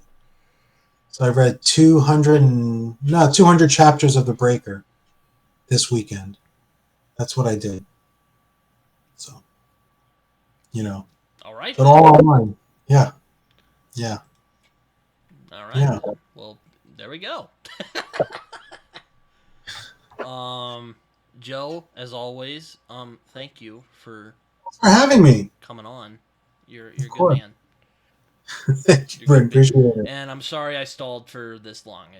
I was not planning it to happen that Totally way, fine. but it is what it is. Totally fine. I've been crazy busy too, so um, can't but if you complain. have social media or anything like that, if you want to talk about Grim Dwarf, feel free. You can go to my website, jcmberne.com. You can go to my Patreon at JCM Berne. You can find me on Twitter at JoeBurn1, number one. I don't know. The other one was taken. And yeah, I have Patreon's the easiest way to find Grim Dwarf. Grim Dwarf is a free weekly magazine with a couple short stories in it. Comes out pretty much every week. Has been for a while. And then yeah, and you got the Hybrid Helix book 5, Eyes of Empire, coming out this summer. Very cool. Thank you. Um, I need to get in on that Return of the Griffin action because I liked Wistful Ascending a lot. But yeah. A lot of comic references in Return to the Griffin. Oh, all right. I'm probably gonna love it then. But I hope you guys enjoyed this. You can find me on Twitter and and Goodreads and Letterboxd where I write reviews that are probably more coherent. And well, I didn't review anything on this, but probably the video you just heard right now. And Discord, you can find me on there. So yeah. Until next time, Joe. Sounds good. Take care, Brendan. Thanks for joining us.